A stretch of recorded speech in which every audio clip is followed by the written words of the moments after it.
Prezados irmãos, estimadas irmãs, que a paz de Jesus esteja presente em nossos corações, que aqui nos reunimos para o estudo do seu Evangelho. Então, a primeira epígrafe do capítulo 80, intitulado Nossas Cruzes, foi retirada do Evangelho de Marcos, capítulo 8, versículo 34. Que diz o seguinte: se alguém quiser vir após mim, negue-se a si mesmo, tome a sua cruz e siga-me. São palavras ditas pelo nosso Mestre Jesus. No livro Espera Servindo, também de Emmanuel, ele nos diz assim, que nós tomamos conhecimento das afirmações do Senhor Jesus e prometemos servir na causa do bem. De começo sobraram esperanças, alegrias indefiníveis se nos derramaram da alma. Esse é o retrato de todos aqueles que estão iniciando na doutrina espírita. Foi o meu caso e creio que de muitos também os que nos ouvem.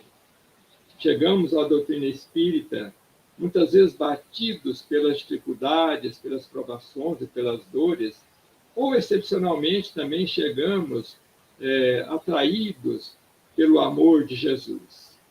E sempre de início há muitas esperanças, alegrias do contato com a doutrina espírita. Quem não se emociona ao ler uma página consoladora do Evangelho segundo o Espiritismo? Quem não chorou ao ler a obra Paulo Estevão, obra-prima do Chico com Emmanuel também? Quem não ficou assim extasiado na leitura do livro Nosso Lar? Quem não ficou maravilhado com o ideal de caridade que é presente no movimento espírita da nossa doutrina? Então, de início, são muitas as esperanças, muitas alegrias que se nos apresentam no coração e na alma. Porém, a continuidade da tarefa nem sempre é assim. A viagem da subida, acompanhando o eterno benfeitor, muitas vezes assume aspectos inesperados. Então, de início, muitas esperanças, muitas alegrias, mas com a continuidade e o serviço, aí a gente começa a entender que não é só pisar alfombras cor-de-rosa, ou céu azul, ou alegria sempre, porque as dificuldades aparecem, são naturais na caminhada aqui na Terra. O nosso mundo é ainda um mundo marcado pelas contradições do mal. Dificuldades aparecem e muitas vezes testes complicados de fé ativa se nos mostram a cada dia. Interessante que Emmanuel falando aqui, ele fala em fé ativa. Porque quando a gente chega na doutrina espírita, às vezes ficamos extasiados, mas depois, com o tempo, a gente vai vendo que o que tem muito é serviço. Ou seja, a nossa trajetória no movimento espírita, ela não pode ser apenas de palavras, de ilusões, de cânticos e louvores. Ela tem que ser uma fé ativa, uma fé de trabalho, uma fé que muitas vezes tem que facear as dificuldades, os problemas de convivência dentro da casa espírita, que muitas vezes é chamado também a conviver com os necessitados também, de difícil temperamento, a se transformarem, vamos dizer assim, em enigmas para nós outros, desafios para a nossa paciência, repontam ciladas e tropeços. Surgem as ciladas e os tropeços do caminho. Somos homens e mulheres que estamos no momento espírita, não são anjos. Então, repontam, às vezes, problemas de convivência, ciladas, tropeços. Horas surgem nas quais as nossas construções íntimas parecem desabar, parecem ruir. Às vezes surgem tantos problemas dentro do movimento espírita, dentro da casa espírita, dentro da nossa convivência familiar, a nos requisitar extremo esforço e perseverança para não desanimar. Em muitos episódios do caminho, o desânimo nos convida ao repouso. Emmanuel nos fala isso. São tantas as dificuldades que muitas vezes muitos de nós pensamos em desanimar, em parar, em ficar em casa, fugir ao trabalho. Então, ouvimos companheiros que se marginalizaram, quer dizer, aparecem companheiros que não toleraram a luta e que se colocam à margem do movimento espírita. Muitas vezes continuam espíritas, mas deixam o trabalho, se rendem ao desalento, superestimam os entraves, os problemas da jornada que se torna difícil. Emmanuel nos diz, porém, assim: ainda assim, mesmo nessas situações, confia no Senhor e não te imobilizes. Quer dizer, é um conselho a exigir de nós um supremo esforço de perseverança e superação das dificuldades que muitas vezes aparecem ao redor de nós, no exterior, na pessoa de companheiros, às vezes da própria doutrina, mas também aparece muitas vezes dentro de nós, em forma de dificuldades íntimas, de capacidade de vivenciar tantas dificuldades que às vezes acontecem. Não contes amarguras, considera as bênçãos que usufruís. Essa é uma boa regra quando uma situação dessa nos acontece. Né? Não vamos somar as amarguras, ficar somando, listando o que nos aconteceu, o que o fulano falou, o que o outro disse, né, o desafio, a coisa errada que nós fizemos sem querer. Enfim, é preciso somar as bênçãos. Na vida, a nossa vida aqui na Terra é uma vida de dificuldade, sim. Mas se nós formos somar as bênçãos, com certeza nós vamos chegar à conclusão de que elas são muito mais numerosas do que as dores ou as amarguras. Sustenta a cruz das provas, que te honorifica, quer dizer, que te confere honra, sem deixá-la cair no chão da inércia. Ou seja, sustentemos a nossa luta, a cruz das provas, dos trabalhos, das dificuldades, e não vamos deixar que o nosso esforço caia no desalento, caia na inércia, que não deixe de produzir. Lembremos-nos de que o Senhor segue à nossa frente. Vamos pesquisar essa lembrança de Emmanuel. Lembra-te de que o Senhor segue à nossa frente. E vimos que essa dedução, esse raciocínio, está inerente ao que aconteceu logo depois da chamada ressurreição de Jesus. Algumas mulheres piedosas, tendo à frente Maria de Magdala, foram ao sepulcro e se deram diante de alguns emissários de Jesus, chamados anjos ou espíritos angélicos, que disseram: o Senhor não mais está aqui. Diga a Pedro que ele foi adiante dos apóstolos e os espera na Galileia. Ou seja, simbolicamente, isso significa que em nossas tarefas, em nossas lutas dentro da seara do Evangelho de Jesus, as realizações mais difíceis, as tarefas mais espinhosas, Jesus está na frente fazendo o máximo, cabendo a nós apenas o mínimo. Entendamos isso. O Senhor está sempre à nossa frente, à nossa dianteira, procurando nos conduzir no caminho da luta para que possamos chegar a uma situação de vitória espiritual.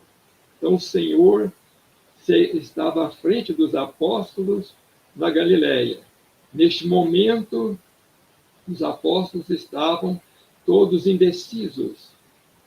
Jesus havia perecido na cruz.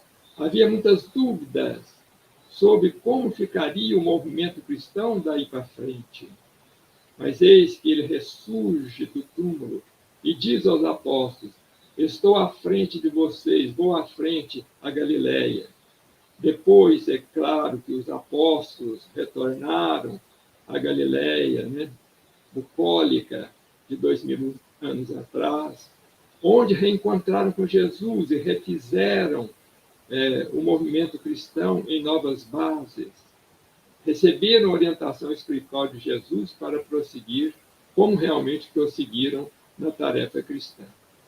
Então, sempre que as dificuldades nos aparecerem, tenhamos em mente que à frente está Jesus, fazendo o máximo, cabendo a nós fazer pelo menos o mínimo. Revisemos a anotação do Divino Mestre. Quem quiser caminhar nos meus passos, renuncie a si mesmo, tome a sua cruz e siga-me.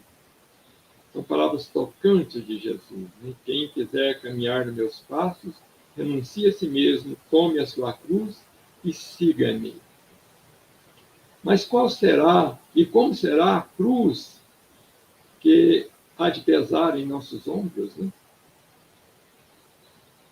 Essa cruz a que Jesus se refere, ela é diferente, ela é diversa para cada um de nós.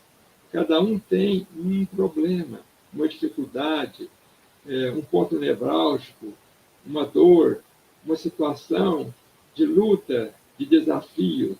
Então, as cruzes na terra são diferentes entre os cristãos.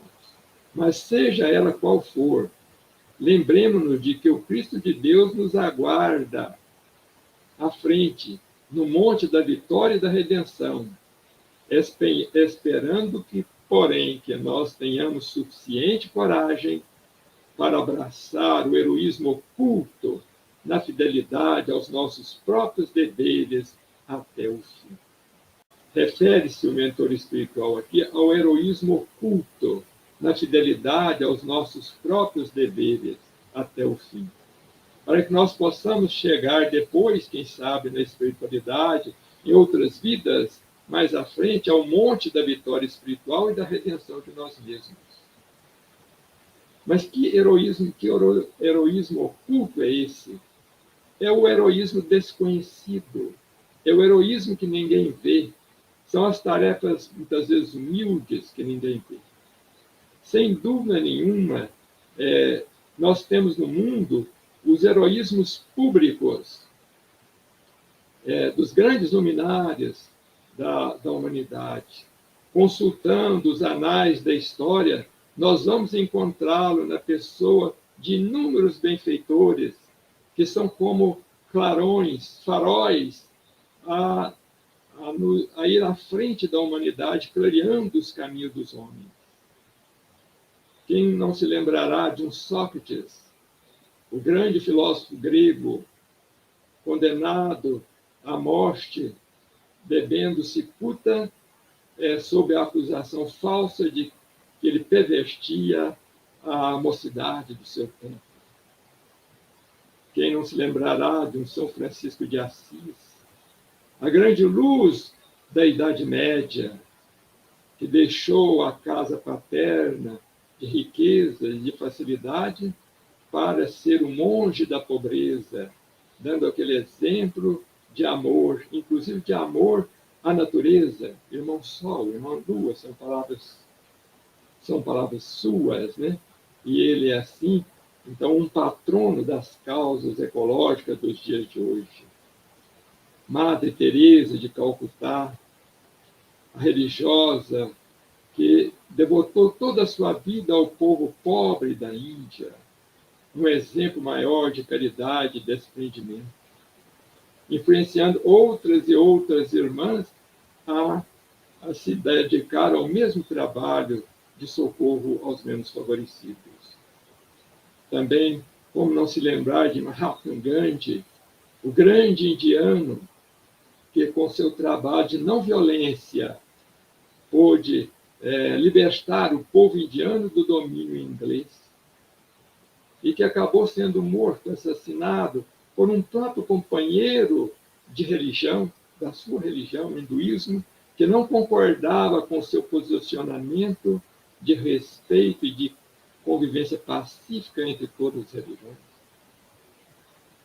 Quem não se lembrará de um Nelson Mandela, o grande sul-africano que enfrentou a política do apartheid naquele país tão importante da África, 27 anos preso por amor e por dedicação à causa da renovação política daquele país, sendo depois, ao final da vida, tendo a possibilidade de ser um dos governos, já numa fase em que o apartheid deixou de existir. Quem não se lembrará de um Albert Sabin, o grande estudioso, o grande cientista que nasceu na região da Polônia e se emigrou para os Estados Unidos, onde se dedicou a fazer medicina na Universidade de New York e veio depois a estudar uma vacina que pôs fim praticamente à poliomielite no mundo. É bom que se diga que ele renunciou aos seus direitos de patente sobre a sua conquista, a sua vacina, para que ela pudesse ser mais facilmente distribuída no mundo inteiro. Quem não se lembrará de Abraham Lincoln, o grande presidente americano, que pôs fim à guerra de secessão, à guerra civil do seu próprio país, e pôde também decretar a emancipação dos escravos, o fim da escravatura naquele grande país americano, sendo talvez por assassinado em função dessas suas posições tão importantes para a humanidade. Joaquim José da Silva Xavier, o nosso Tiradentes, o herói da nossa Inconfidência Mineira, né? O herói da emancipação política do Brasil, da libertação do país do domínio dos portugueses. Então, são apenas alguns exemplos que aqui nós recordamos para exemplificar o heroísmo público importante, porque são farol, voltamos a dizer, né, a nos guiar, a guiar a humanidade nos seus caminhos. Mas Emmanuel quer se referir aqui a um outro tipo de heroísmo, um heroísmo que está à nossa altura de fazer, porque nós não temos condições desse heroísmo público na nossa condição evolutiva, mas a nós é pedido o heroísmo oculto, o heroísmo silencioso, o heroísmo que ninguém vê, qual seja o cativeiro às obrigações domésticas inadiáveis dentro da família, da dedicação à família, de uma mãe de família, de um pai de família, né? O cuidado de uma vida inteira por um filho doente, um filho excepcional. Quantas mães dão esse grande exemplo de heroísmo oculto, dedicando a vida inteira a um filho que tem um problema mental, um problema físico, um problema de nascimento. A tolerância diária em família para com familiares em desequilíbrio. Quantos de nós, às vezes, somos levados, em certos momentos da nossa existência, a dedicar inteiramente os nossos dias, o nosso tempo, a um familiar desequilibrado, com doença mental, às vezes, ou com dependência química. Também a grave responsabilidade pessoal em obras de benemerência pública. Aqui nos lembramos dos caros presidentes de casa espírita, que às vezes ninguém vê o sacrifício e a luta deles para, às vezes, quase que sozinhos, suportar o peso da administração de uma instituição de benemerência que presta serviço a tantas pessoas. Embora recebendo ajuda, né, sem dúvida nenhuma que temos ajuda, mas muitas vezes as lutas são imensas, os sacrifícios são imensos, porque existem graves situações que, às vezes, um presidente de uma instituição dessa é obrigado a conviver e a resolver. Não só das casas espíritas, mas também de outras instituições de benemerência pública, de outras religiões. Apesar da tarefa de ser arrimo de família com parcos recursos, com parcos rendimentos, com parcos salários, né? Um pai de família que às vezes é obrigado a sustentar a própria família ganhando um salário mínimo. Esse é um grande herói, um herói oculto. Uma mãe que cuida de 4, 5 filhos em casa, lavando, passando, cozinhando, orientando, ajudando. É esse heroísmo oculto que todos nós podemos fazer, o qual Jesus nos pede esse heroísmo oculto, porque o heroísmo público ainda não está ao nosso alcance. Devemos lembrar, meus irmãos, que se existem multidões na Terra que aplaudem os grandes heróis das causas públicas, existem multidões no plano espiritual que aplaudem os testemunhos ocultos e silenciosos de todos aqueles que se sacrificam pelo bem de alguns poucos companheiros na arena terrestre. Os heróis públicos são aplaudidos pelo povo em geral, pelas grandes multidões humanas. Mas existe no mundo espiritual multidões de amigos e benfeitores que estão torcendo pelas nossas vitórias pequeninas, que aplaudem os testemunhos ocultos e silenciosos de todos nós quando nos devotamos com sinceridade, com devoção, com responsabilidade aos nossos deveres pequeninos aqui na Terra, junto de uma instituição, junto de uma família, junto de uma comunidade pequena, às vezes. A segunda epígrafe, destacada por Emmanuel para esse capítulo 80, é extraída do Evangelho segundo o Espiritismo, capítulo 24, item 19, capítulo esse intitulado Não ponhais a candeia debaixo do alqueire. Essa epígrafe é o seguinte: rejubilai-vos, disse Jesus, quando os homens vos odiarem e perseguirem por minha causa, visto que sereis recompensados no céu. Aí Kardec comenta esta frase que é de Jesus. Isso é Kardec falando no Evangelho segundo o Espiritismo. Podem traduzir-se assim estas verdades. Considerai-vos ditosos, alegres, felizes, quando haja homens que, pela sua má vontade para convosco, vos deem a ocasião de provar a sinceridade da nossa fé. Porquanto o mal que nos façam redundará em proveito nosso. Porque sempre que nós temos a oportunidade de dedicar a causa de Jesus aqui na Terra, sofrendo muitas vezes a adversidade dos homens maus, isso, sem dúvida nenhuma, se converte em troféu espiritual para as nossas vidas no mundo maior. Lamentai-lhes a cegueira, porém não os maldigais. Quer dizer, lamentar, quer dizer, tenham pena, tenham compaixão dos que assim agem, mas não os maldigais, quer dizer, não vamos reclamar, não vamos revoltar, não vamos amaldiçoar, não vamos falar mal, não vamos passar recibo naquilo que, às vezes, é feito de agressivo ou de errôneo, ou de injusto em relação a nós. Né? Vamos lembrar de Jesus com o perdão que ele nos ensinou, quando na cruz, já no momento final da sua crucificação, ele nos diz: Pai, perdoa-lhes, porque não sabem o que fazem.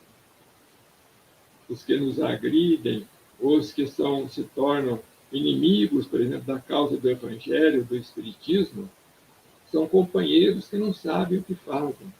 E, portanto, devem merecer não a nossa revolta, mas a nossa compaixão e o nosso entendimento. Alguns comentários sobre esta segunda epígrafe.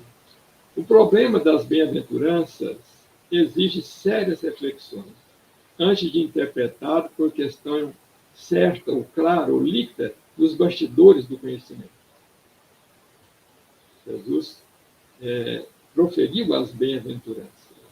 Bem-aventurado, ele falou uma série de coisas. Então, isso exige de nós sérias reflexões antes de ser interpretado de forma clara, nos bastidores do conhecimento evangélico. Ele nos disse, Jesus, bem-aventurados sereis quando os homens vos aborrecerem, quando vos separarem, vos injuriarem e rejeitar o vosso nome como mal, por causa do Filho do Homem. O mestre, na supervisão, quer dizer, na visão clara do alto, que lhe assinala os ensinamentos, reporta-se às bem-aventuranças eternas. Ele se reporta no Sermão da Montanha, de Mateus, por exemplo. Entretanto, são raros nós outros, os que se aproximam delas com a perfeita compreensão de quem se avizinha de tesouro imenso. Via de regra, nós fugimos das dificuldades.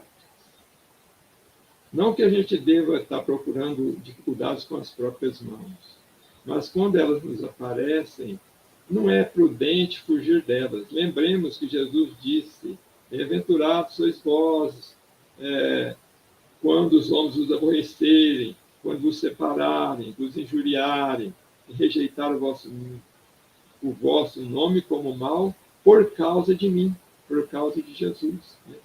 Deveria ser uma honra para nós outros recebermos, vamos dizer assim, a incompreensão do mundo em função da nossa fidelidade ao ensinamento evangélico. Confere Jesus, sem dúvida nenhuma, o credencial de bem-aventurados a todos os seus seguidores que lhe partilham as aflições e trabalhos. Credencial, quer dizer, os títulos de bem-aventurado são dados por Jesus a todos os seguidores do seu evangelho que partilham com ele as dificuldades e aflições do trabalho aqui na terra, sobretudo. Todavia, cabe-nos salientar que o Mestre categoriza sacrifícios e sofrimentos à conta de bênçãos educativas e redentoras. Então, a gente não deve ver sacrifício e sofrimento como sendo uma coisa que nós devamos correr e fugir e detestar.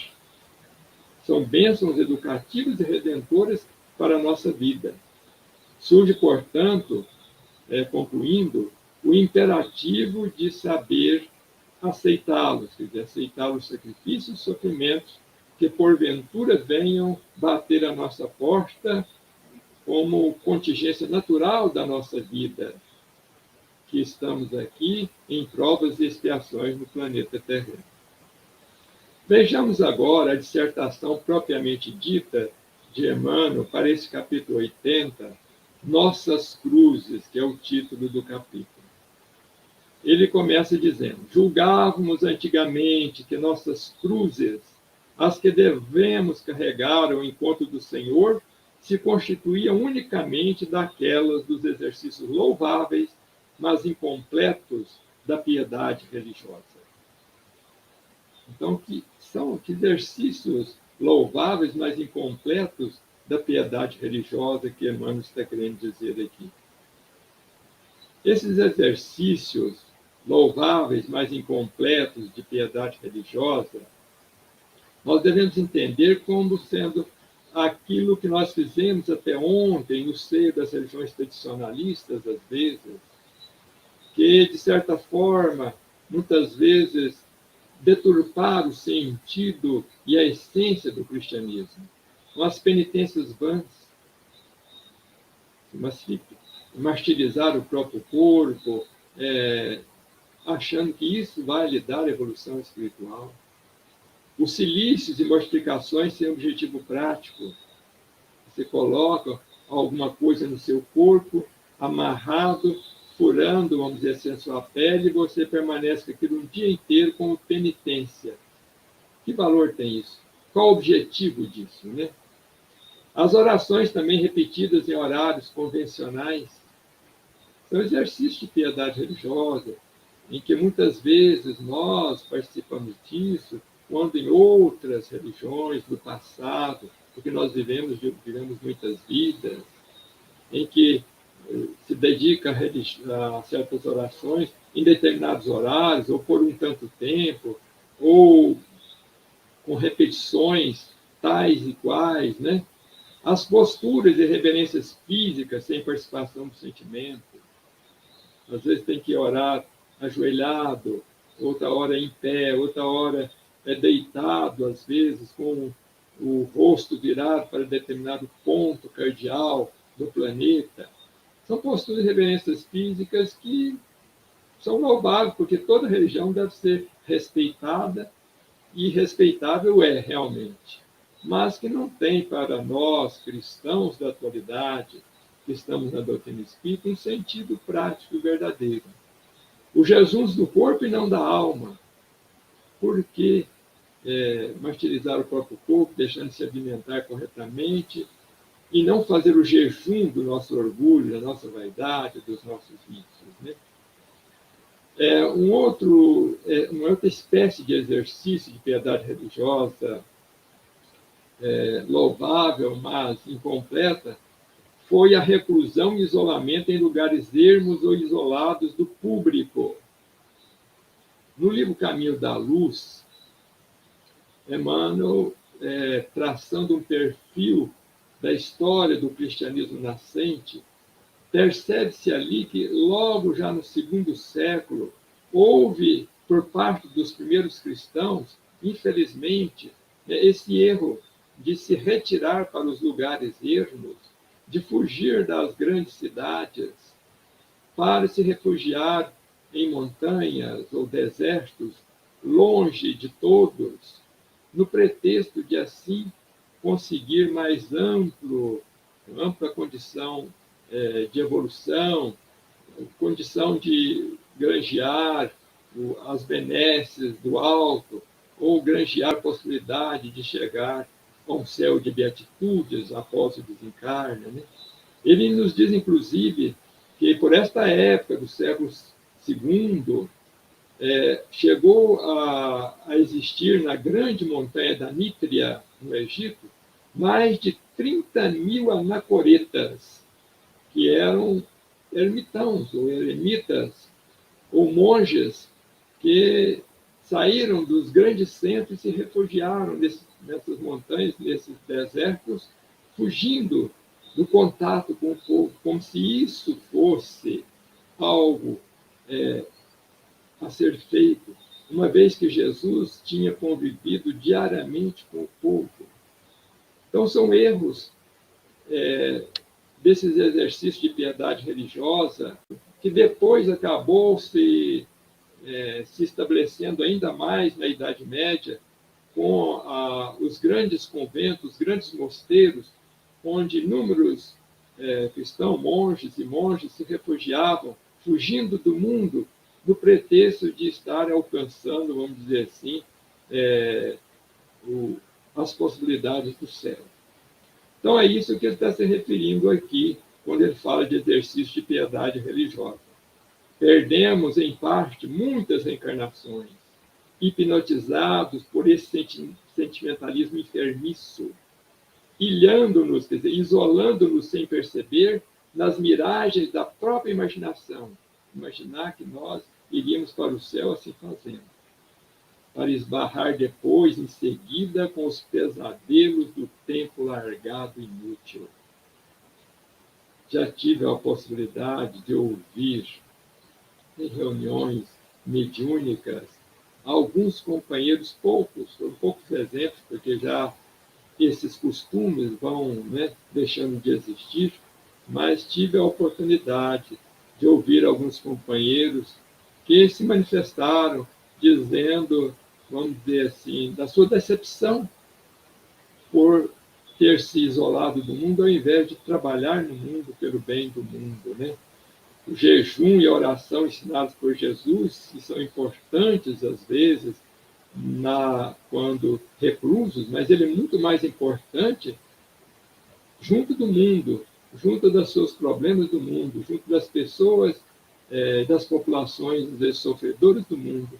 Aí sim, o jejum e a oração têm maior valor. com a doutrina espírita que nos revela o significado real das palavras do Cristo, aprendemos hoje que não bastam fugas e omissões do campo de luta, do campo de trabalho, a fim de alcançarmos a meta sublime da nossa evolução espiritual. Então, com a doutrina espírita, que estabelece a revivescência do cristianismo primitivo, nós voltamos a entender o significado real dos ensinamentos de Jesus, entendendo que não basta fugir dos problemas, isolar-nos dos grandes centros, por exemplo, fugirmos do contato e do convívio com as populações sofredoras, ou com os homens maus, ou com os erros, com os homens viciosos. Não, nós temos que estar junto do povo, como Jesus sempre esteve, lutando para nos mantermos com a consciência tranquila e com a conduta ilibada, sem dúvida nenhuma, para que possamos realmente almejar essa meta sublime da evolução espiritual. Assevera Jesus que, se nos dispomos a encontrá-lo, é preciso renunciar a nós mesmos. Renunciarmos a nós mesmos. Quer dizer, às vezes, os nossos interesses pessoais, egoísticos, e tomar a nossa cruz. Essa renúncia de nós mesmos, dos nossos projetos pessoais, do nosso anseio, às vezes, de descanso, ou de bem viver, como dito no mundo, né, bem viver, entre aspas. Porém, essa renúncia não deverá ser semelhante à fonte seca.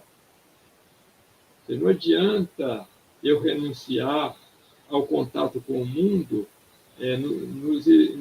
nos isolar em algum lugar, em separado, sem trabalho, sem realização. É como uma fonte que seca. E nós não podemos ser fontes secas, nós devemos ser fontes que deem frutos, que deem realizações em prol da humanidade. É necessário que essa renúncia demonstre rendimento de valores espirituais em nosso favor e a benefício daqueles que nos cercam, ensinando-nos o desapego ao bem próprio pelo bem de todos. Então, assim, Emmanuel está nos ensinando como deve ser essa renúncia a si mesmo, que ela não seja uma fonte seca, mas que ela demonstre rendimento, apresente valores de trabalho, de realização no campo do bem, em nosso favor, evidentemente, porque quem faz o bem é o primeiro a se beneficiar, mas também em benefício de todos aqueles que convivem conosco, que estão à nossa volta, na condição de companheiros, de parentes, de familiares, de filhos, de cônjuges, daqueles que caminham conosco, a humanidade, parentela, vizinhança, né? Companheiros da casa espírita, do movimento espírita. Né? Esse trabalho nosso deve ser um trabalho visando desapegar um pouco do nosso bem próprio para sermos solidários com o bem de todos.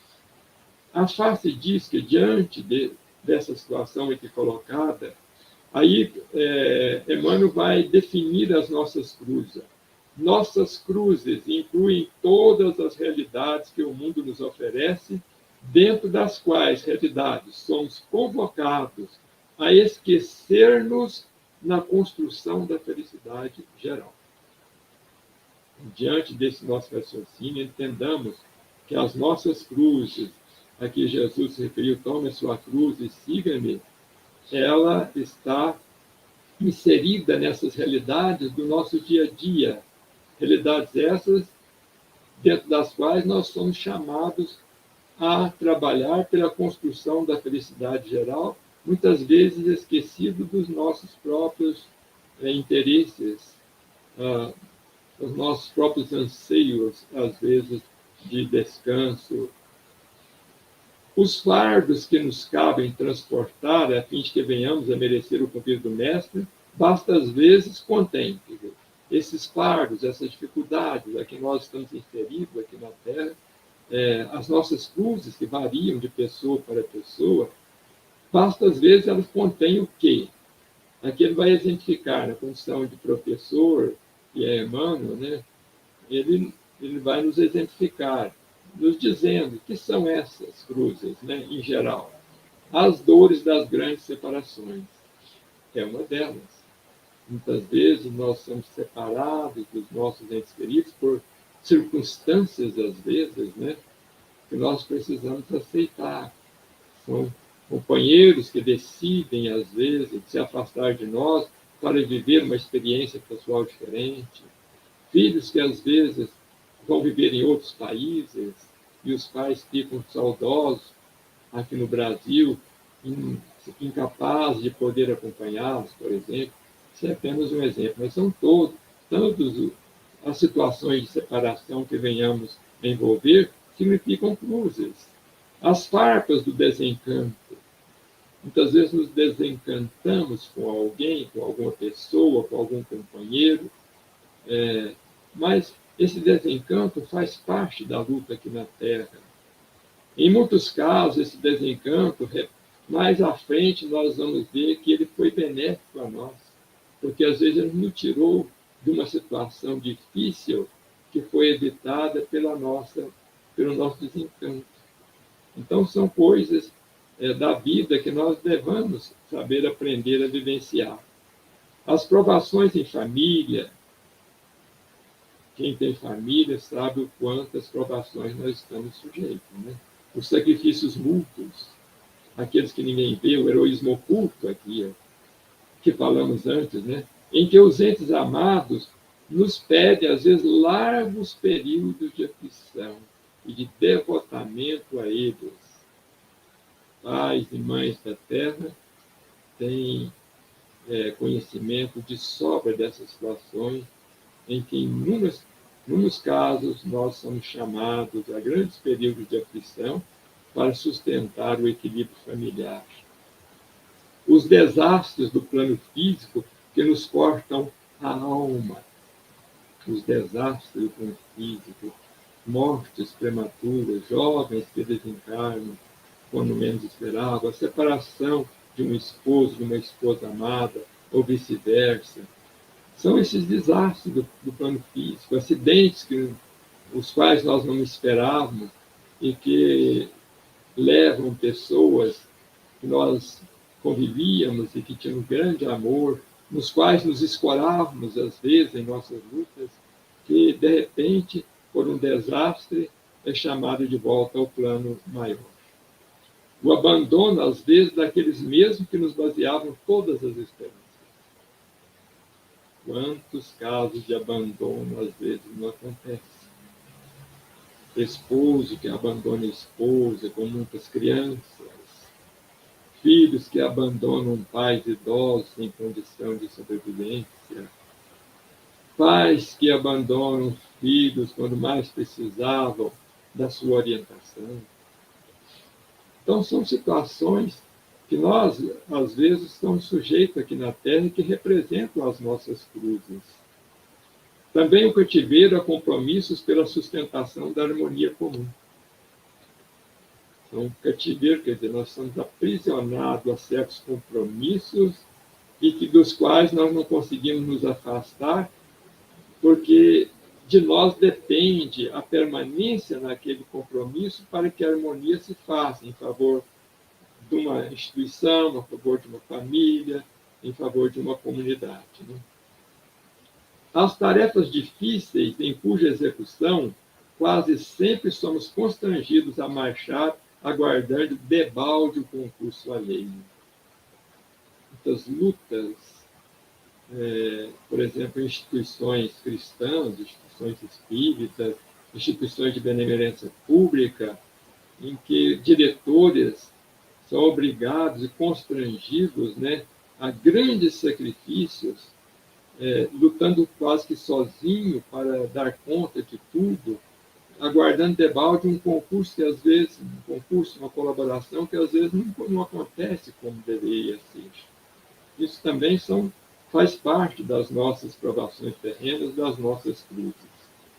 Não nos enganemos, pois, meus irmãos, o próprio Cristo transportou o madeiro a cruz de ignorância que lhe atribuímos, nós, os homens da terra, né? Ele palmilhou a senda marginada de exigências, injúrias, pancadas e deserções. Lembremos disso.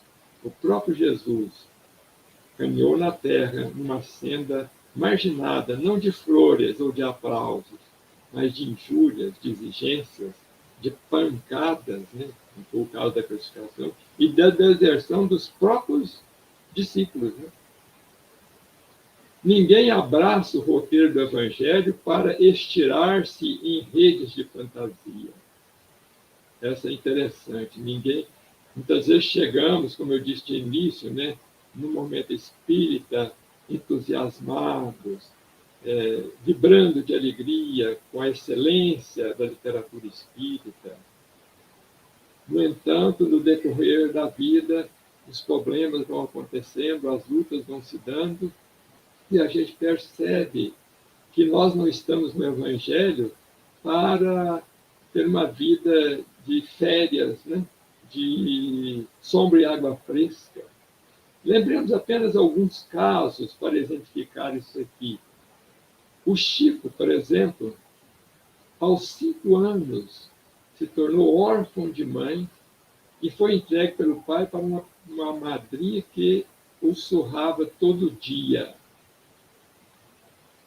O Chico, grande médio, o grande baluarte do espiritismo brasileiro, o maior médio de todos os tempos. Eurípides Barçanufo acabou desencarnando em sua dedicação ao povo na gripe espanhola. Bezerra de Menezes, o médico dos pobres, desencarnou paupérrimo, dependendo da caridade dos seus companheiros. E assim, Irmã Dulce, a grande freira católica lá da Bahia, tinha 70% dos pulmões comprometidos. Então, toda a história de todos os grandes vultos do cristianismo não foi de vida fácil, de pisar alfombras cor-de-rosa e de céu azul, de senda marginada de flores, mas foram de lutas. Tenhamos em mente isso e saibamos, pois, aceitar as nossas pequeninas lutas aqui nesse mundo, né? Praticando o heroísmo oculto a que se refere Emmanuel. O cristão é chamado a melhorar e elevar o nível da vida, e para quem efetivamente vive em Cristo, a vida é um caminho pavimentado de esperança. Esperança, trabalho, alegria, consolo, mas também é um caminho pavimentado, plenamente aberto às surpresas e ensinamentos da verdade, sem qualquer ilusão. Que nós, espíritas, cristãos, temos que ter essa consciência de que estamos no mundo para lutar em prol de um mundo melhor. Sabedores que somos de que as bênçãos são maiores do que o sofrimento, sem dúvida nenhuma. Mas as nossas cruzes são necessárias. Elas representam as provas e expiações, muitas vezes dolorosas, de nosso passado obscuro. Por que essas cruzes? Porque nós estamos num planeta de provas e expiações. As provas são necessárias para a nossa evolução, e as nossas expiações representam a quitação de um passado obscuro. É evidente que nós devemos somar as bênçãos, né, e não somar as amarguras, mas tenhamos em mente de que nós não devemos cultivar também a ilusão de que estamos no paraíso. O mundo não é o paraíso. Saibamos, pois, meus irmãos, aceitar as dificuldades da caminhada com resignação e esperança, na certeza de que corações amorosos nos acompanham na espiritualidade maior, alegrando-se com as nossas pequeninas vitórias do dia a dia, na vivência do heroísmo oculto e na vivenciação, na suportação das nossas cruzes diminutas aqui nessa vida. Reiterar a todos os nossos irmãos os votos de paz em Cristo, Muito obrigado.